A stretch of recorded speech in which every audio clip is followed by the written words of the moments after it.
Welcome to Pulp Mortem. My name is Jake, and my luck has officially run out. Spoiled by West of the Sun and then Valley of the Flame, now the universe is correcting itself. Though the pendulum is rogue, breaking free of its clockwork, smashing its enclosure, this is a universal overcorrection.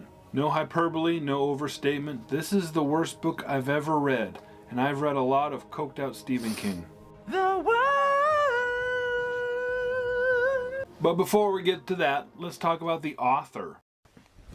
Emotional, damn it! George Henry Smith was born on October 27th, 1922, and he died in 1996 at the age of 74. I found next to nothing about his personal life, and what little information I could gather is suspect because there were at least 3 different authors in the 60s writing under the same name, George Henry Smith. We do know that Smith had at least 19 pseudonyms with a minimum of 100 novels confirmed to be his. A majority of these novels were softcore erotica, and it looks like he only dabbled in science fiction. Which brings us to the 4-day weekend. The Revolt of the Machines! It was impossible, of course, because the machines have been ruling everything for 100 years. So what could they revolt against? They decided people have outlived their usefulness to them, and that genocide of 4 billion people on planet Earth was the best policy. And into this incredible situation, Charles Henry Hyde was thrust, with a shrew of a wife named Agnes who nagged like it was 1966. Disregard any sense of intrigue. Our hero Charles Henry is a timid, unlikable cuck who doesn't want a car even though everyone in LA has 1 or 5. People worship their cars, often foregoing physical relationships in favor of owning and caring for them. They wash their cars every day and keep them in their living rooms. This causes tension with his cartoonishly cruel and overbearing wife Agnes. Will you just shut up and let me talk? Who really wants the new El Toro model. The El Toro is this massive car with bullhorns sticking out of the front, which mysteriously impaled its former owner, and blades jutting out from the tires, you know, normal features. Tens of thousands of people are murdered by their cars every single weekend in LA. That's a lot of nuts!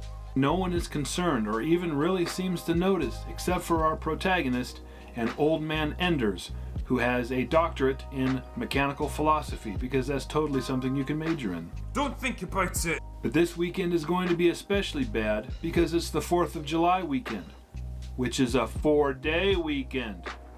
Doesn't that make sense? Charles Henry's shrew wife Agnes is murdered by the El Toro. What a shock! And the 2 men manage to escape the city, but only because old man Enders has a bazooka hidden in his jacket, which is totally possible. Whew! Our 2 heroes safely arrive at an island of beatniks and nudists and think that they're safe. Are they safe? Oh no, they're not safe! Now our heroes must make their way to Detroit to defeat the automatic superbrain and save the world from cars! This Belmont paperback was printed in 1966 for the low rip-off of 50 cents. The cover is by Jerome Podwell. I'm typically a fan of his art, but this one is a little muddy. Also, it has nothing to do with the story. This first edition that I own is pretty easy to find for $7 or $8, but you'd be better off lighting your money on fire. Alright, let's talk about what I liked. Alright, and now, the bad. Spoiler alert, it's bloody everything. The story is stupid. The characters are stupid. The characters' rationale, everything they do, and every action in this book is stupid. It is no exaggeration to say that I could not possibly list all of the cringy, convoluted, and nonsensical aspects of this story. You are so dumb. You are really dumb. For real. It was cliched, corny, unbelievable, and yet entirely predictable at the same time. I was getting serious flashbacks to Trucks written in Stephen King's brain-fried heyday. This is somehow worse than that. It is truly fascinating how George Henry Smith managed to get everything wrong. The writing. This is as kind as I can put it. Mr. Smith sucks. Nothing here is well written or clever, and the dialogue was childish, immature, and just dull. There's a saying that I love. We cease to grow except for those we meet and the books we read. Well, this is the exception. This book will make you dumber. Take heart, aspiring writer. If this hack can publish over 100 books, then there's hope for us all. George Henry Smith tried to get away from his erotica roots here, but he failed. He just can't help himself. Every single female in this book was disgustingly objectified constantly. except for his dead wife Agnes, who we were told was too thin. Ew, ew, gross, right fellas? It's gonna be tough getting off Oreos. No more Oreos.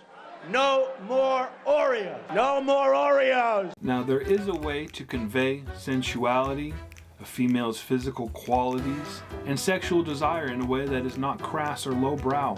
This book is gross. Every time a female would say something or interject in the story or was even mentioned in the story, it was immediately, without fail, followed by Charles Henry objectifying them physically. Charles Henry, who, by the way, shares a name with our author. Don't think we didn't notice that. Of course I know him. He's me. The self-insert was clear, and we are all given a skin-crawling glimpse into Smith's fantasies. I could go on and on, but I feel like I need a shower. Luckily, there's some fun here. We constantly hear hoot, hoot, hoot. Smith thinks this is terrifying and uses it to build suspense. However, it's hilarious because it's a honking horn. It's not a scary sound.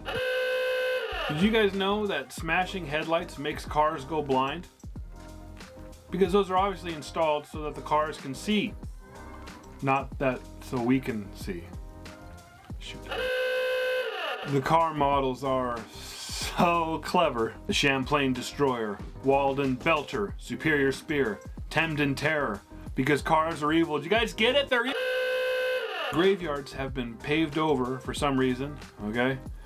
The deceased are filled with helium and left to float near the ceilings of their homes. Charles Henry's wife Agnes has two of these silent family members floating in her living room. They're her exes, of course. Do you think this was a contributing factor to their marital issues? During the escape from LA, El Toro chases our heroes down a pier, launches itself off the dock, and barely misses their boat and sinks to the bottom of the harbor.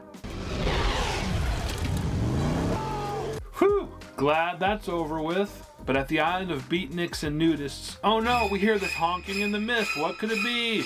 El Toro is on a raft in hot pursuit. It chases them around the island. It gets itself stuck. Then it starts talking. Our heroes began to torture it for information, but it doesn't work because it's a computer and it's a car. Until one of the beatniks starts reciting poetry. And then El Toro simply can't take it anymore and he spills the beans on their secret plan.